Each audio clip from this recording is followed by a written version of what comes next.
Yang keempat adalah menyediakan waktu bagi Tuhan. Nah, ini yang paling penting ya teman-teman. Kadang saat kita lagi menjalani kehidupan kita lagi sibuk, kita tuh bisa lupa beribadah sama Tuhan. Yang tadinya saat teduh itu jam 8, bisa-bisa kita saat teduh jam 10 malam kalau udah selesai kegiatan kita. Kadang juga bisa-bisa kita tuh sampai mending ya saat teduh, bahkan kita nggak inget gitu, karena udah capek, udah kehabisan waktu, tenaga, akhirnya ya udah gue udah plek gitu, langsung tidur gitu aja kan. Dan ini penting teman-teman, beribadah sama Tuhan itu atau bertemu dengan Tuhan itu bukan harus kayak kamu mengucapkan segala macam list kehidupan kalian, doa-doa kalian kepada Tuhan. Tapi yang namanya menyediakan waktu bagi Tuhan itu artinya dalam waktu-waktu terbaik kalian, di saat kalian masih sadar, saat kalian masih kuat, saat kalian masih belum capek, coba teman-teman buat kembali ngomong sama Tuhan, ngobrol sama Tuhan, apa yang harusnya kita lakukan sekarang ini. Dan kadang ketika kita ngobrol sama Tuhan tuh itu bisa menenangkan kita supaya kita tuh nggak panik, supaya kita tuh nggak deg-degan. Karena ketika kita deg-degan pasti kita hilang akal gitu kan, kita bingung nih mau ngapain gitu kan, semuanya serba salah gitu. Dan di sini teman-teman, ngobrol sama Tuhan tuh penting banget untuk kita mengembalikan fokus kita.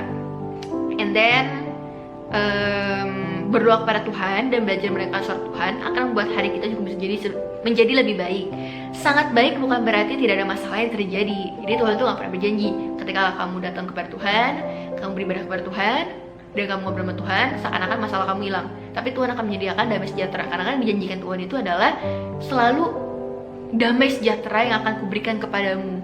Tapi bukan masalah yang kamu hadapi itu akan hilang. Jadi Tuhan tuh bukan Tuhan yang menghilangkan masalahmu, tapi Tuhan yang akan memberikan ketenangan, rest pada akhirnya, yaitu damai sejahtera di dalam Dia sendiri.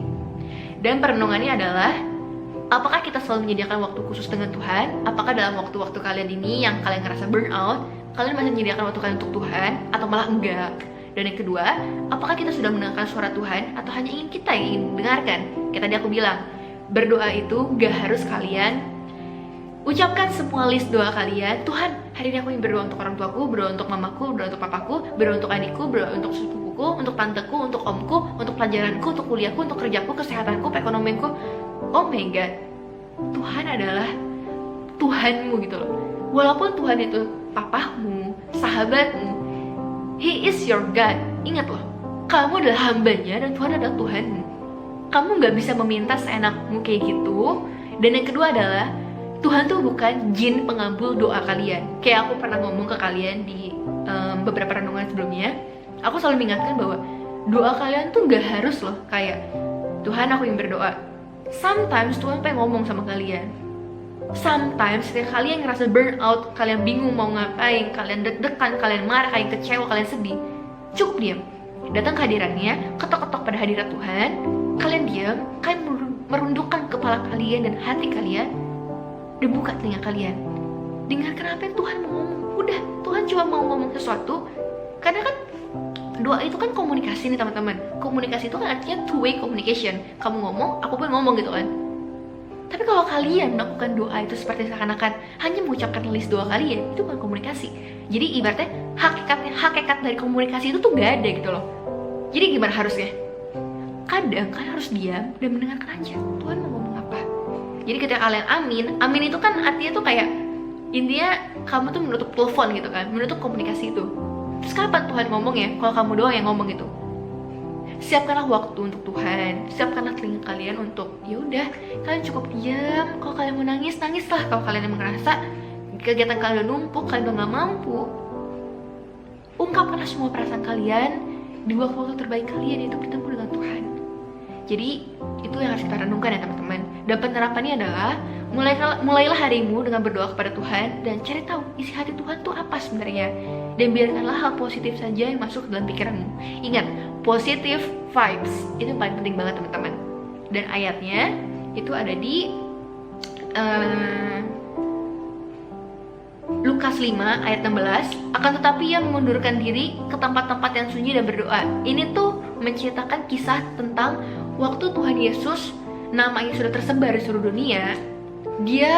Tuhan pun mungkin akan merasakan namanya itu burnout ya, karena tugas dia banyak banget. Ingat, Tuhan tuh manusia juga teman-teman. Dia bukan cuma sekedar Tuhan, tapi dia juga pribadi yang bisa ngerasain capek, ngerasain takut, ngerasain sedih, ngerasain marah, bahagia. Dan saat Tuhan namanya udah terkenal di seluruh dunia dan juga Tuhan mau disalibkan, dia bukannya malah berkumpul ke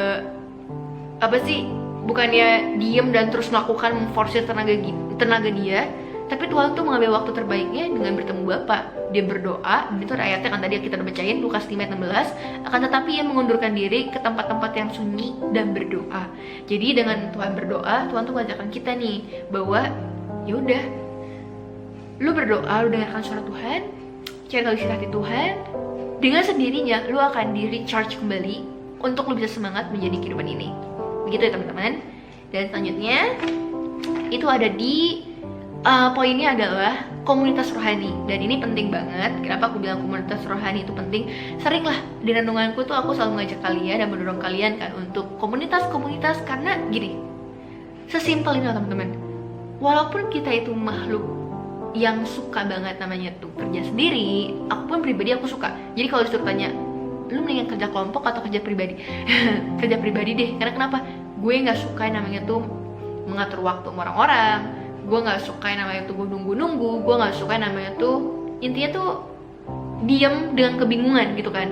Karena kita kan kerja kelompok itu kan kita harus menyesuaikan waktu, ngatur jadwal semuanya. Dan aku nggak bisa kayak gitu. Dan aku lebih suka tuh kayak gue tugas pribadi aja deh. Udah intinya gue menetapkan waktu gue, kapan gue mau kerjain, kelar gitu kan. Tapi aku belajar teman-teman, karena biar gimana pun manusia itu adalah makhluk sosial. Kamu gak akan pernah bisa sendirian. Contoh simpelnya, kalau kalian jatuh, kaki kalian kesleo, sometimes kamu butuh orang lain kan untuk membantu kalian untuk bangkit. Itulah contoh simpel kenapa sih kita membutuhkan orang lain. Pada akhirnya intinya kamu gak akan lah mungkin menjalani kehidupan ini dengan sendirian. Kamu masih baby pun, kamu butuh mama papa bukan untuk mengurus kamu sampai besar.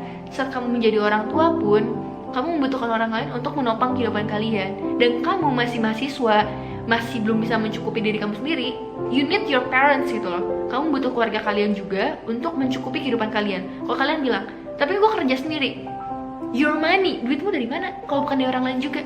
Apakah dengan kamu bekerja, kamu menghasilkan uang? Kalau bukan dari bosmu yang ngasih kamu uang.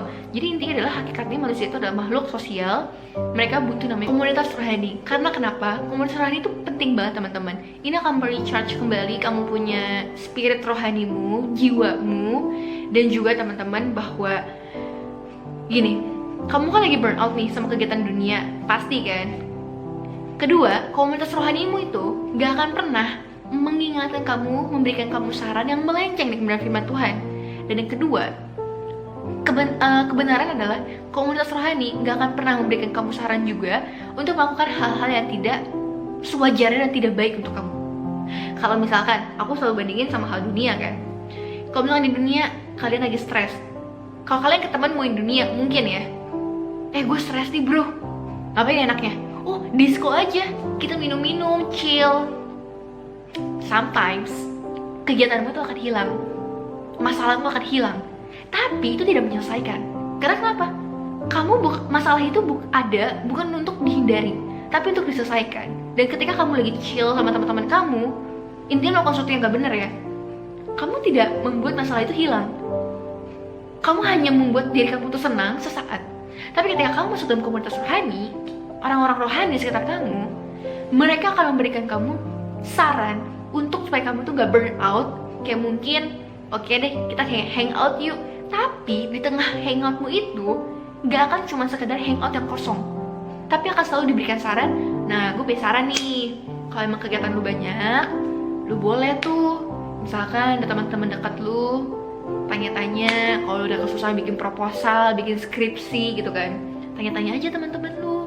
Kalau gue sih biasanya gue nanya tuh sama dosen pembimbing gue, atau enggak kalau gue sih biasanya kerja kelompok aja, biar nanti kalau ada salah apa bisa bareng-bareng. Intinya adalah komunitas rohani memberikan kamu saran untuk bisa hangout, untuk bisa chill juga, tapi dengan cara yang lebih luar biasa, yaitu mengingatkan kamu kembali, memberikan saran dan alternatif gimana supaya masalah kamu tuh kelar.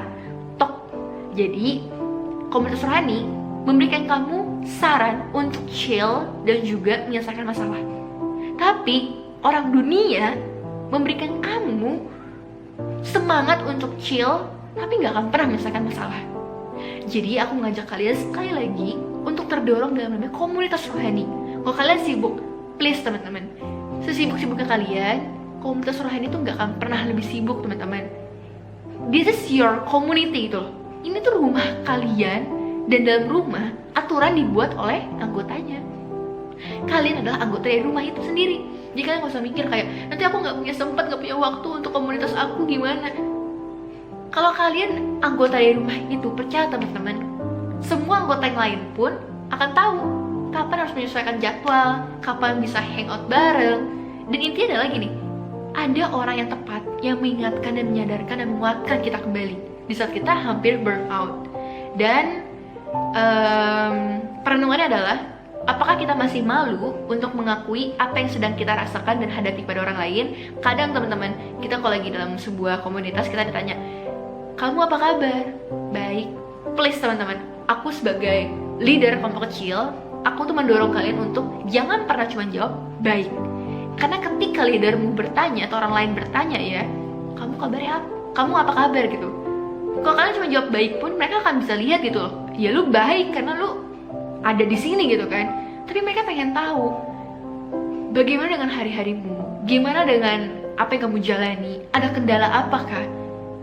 Bukannya mereka tuh kayak so kepo, tapi dengan kamu sharing, manfaat pribadi yang kamu dapatkan adalah kamu bisa lebih plong.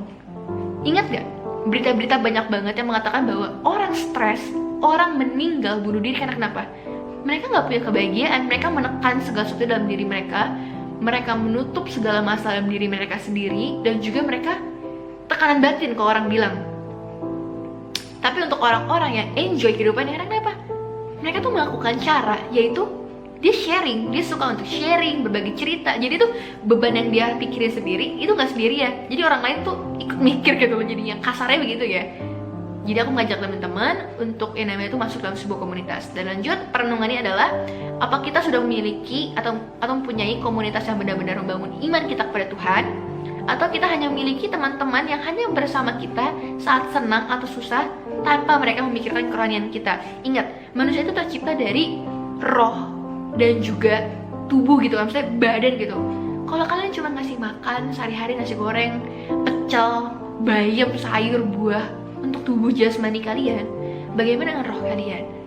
Spirit kalian harus diberi makan teman-teman. Harus diberi makan dengan apa? Dengan kalian mendengarkan firman ini, dengan kalian mendengarkan firman di ibadah kalian, dengan kalian berkumpul bersama-sama dengan komunitas rohani kalian.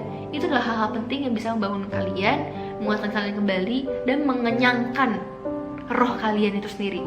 Dan juga ini ada ayatnya, yaitu di Matius, di Amsal 17 ayat 17. Seorang sahabat menaruh kasih setiap waktu dan menjadi seorang saudara dan kesukaran. Ini menggambarkan dan meng-highlight mengenai komunitas rohani. Jadi komunitas rohani itu nggak cuma ngomongin A sampai Z 3 tahun, 4 tahun ngomongin Alkitab. Tapi dengan komunitas rohani, mereka bisa menjadi saudaramu, mereka bisa menjadi temanmu, bukan musuh ya, teman, sahabatmu, menjadi saudara, cici, koko, dede, atau apapun itulah. Jadi dalam komunitas rohani, kita akan sembari dikuatkan dengan kebenaran firman Tuhan dan juga menyelesaikan masalah-masalah kita. Dan poin selanjutnya adalah, ini paling penting banget dari beberapa poin yang tadi juga, yaitu adalah me time. Kenapa aku bilang me time itu penting? Di poin yang pertama kita udah sempat singgung kan mengenai kadang kita melakukan kegiatan semuanya tuh hanya untuk menyenangkan hati orang lain tapi nggak untuk diri kita. Dan di sini aku ingin mengingatkan kepada kita bahwa me time tuh penting untuk kita tuh meminimalisir burnout kita juga. Aku nggak bakal ngasih banyak keterangan di sini, maksudnya nggak ngebahas banyak banget. Intinya aku cuma pengen bilang kayak you have to schedule lah your me time. Kamu bisa schedule me time kalian supaya kalian tuh nggak burn out, karena dengan mencintai diri kita sendiri itu akan membuat kita tuh bisa membagikan cinta kasih kita kepada orang lain lagi. Intinya kalian bakal ngerti lah ya apa yang aku sampaikan gitu. Dan ayatnya tuh ada di Efesus 5 ayat 15 yang pertama. Karena itu perhatikanlah dengan seksama bagaimana kamu hidup, janganlah seperti orang bebal tapi seperti orang arif. Dan yang terakhir ayat 16-nya, dan pergunakanlah waktu yang ada karena hari-hari ini adalah jahat. Alkitab tuh sampai ngomong loh, hari-hari ini tuh jahat teman-teman, hari-hari ini tuh keras. Jadi kalian tuh bisa menggunakan waktu kalian dengan baik, sebaik-baik mungkin supaya kalian tuh gak burn out. Dan yang terakhir adalah di poin yang selanjutnya, yaitu sudahkah kamu bersyukur hari ini? Dan setelah kita tadi bahas banyak banget mengenai gimana kita gak burn out, terakhir adalah perenungan kita nih. Apakah kamu sudah bersyukur dengan kehidupanmu sama ini? Apakah kamu sudah bersyukur dengan hari-harimu? Apakah kamu sudah bersyukur dengan ke-burnoutanmu ini? Atau malah kamu cuma bisa ngedumel? Kalau dari orang melahirkan, tadi aku baru nonton, kalau orang melahirkan itu kan pernapasan paling penting ya teman-teman. Kalau kamu itu gak bisa fokus dengan pernapasanmu, kamu akan lost semuanya, kamu akan gagal fokus dan akhirnya semua berantakan. Tapi ketika kamu fokus, kamu akan lebih tenang dan kamu bisa meminimalisir rasa sakit dalam perutmu itu. Sama dengan kehidupan ini. Kalau kalian cuma fokus sama hal negatif, itu gak akan pernah bikin dan menambah sedikit pun kalian tuh bisa lebih baik. Malah yang ada kalian bakal ngelakuin burnout gitu kan. Dan gimana caranya supaya kita tuh bisa banyak bersyukur? Yang pertama adalah jangan selalu melihat ke atas, lihatlah ke bawah. Karena masih banyak orang-orang di bawahmu yang membutuhkan apa yang kamu pakai hari ini. Misalkan kamu punya baju kayak sekarang, masih banyak loh orang di luar sana yang mereka gak punya baju, tapi kamu ngedumel dan mereka tuh bersyukur gitu kan. Jangan selalu melihat ke atas, tapi bersyukurlah sama apa yang kamu punya, apa yang kamu rasakan, apa yang kamu lihat. Dan intinya berterima kasih pada Tuhan karena kamu masih bisa bernafas. Kalau dari aku tuh ayatnya, tadi aku ada snapgram di Instagram. Ini dari Roma, kitab Roma 12 ayat 1. Dalam versi The Message berkata, ambillah kehidupan sehari-hari Anda yang biasa, seperti tidur, makan, bekerja, dan berjalan-jalan, dan letakkanlah di hadapan Allah sebagai persembahan. Jadi, sesimpel kamu memberikan bagian yang terbaik dalam kehidupanmu sehari-hari pada Tuhan, itu adalah bentuk ungkapan syukurmu kepada Tuhan atas berkat dan rahmat-Nya. Kayak kamu bisa mengedipkan matamu, itu pun juga berkat dari Tuhan kan. Kalau Tuhan gak menaruh belas kasihan pada kamu, kasih karunia kepada kamu gak akan bisa mengedipkan mata, bernafas, dan gak bisa nonton gitu kan sekarang juga. Dan ayatnya itu ada di Tesalonika 5 ayat 18, mengucap syukurlah dalam segala hal, sebab itulah yang dikehendaki Allah dalam Kristus Yesus bagi kamu.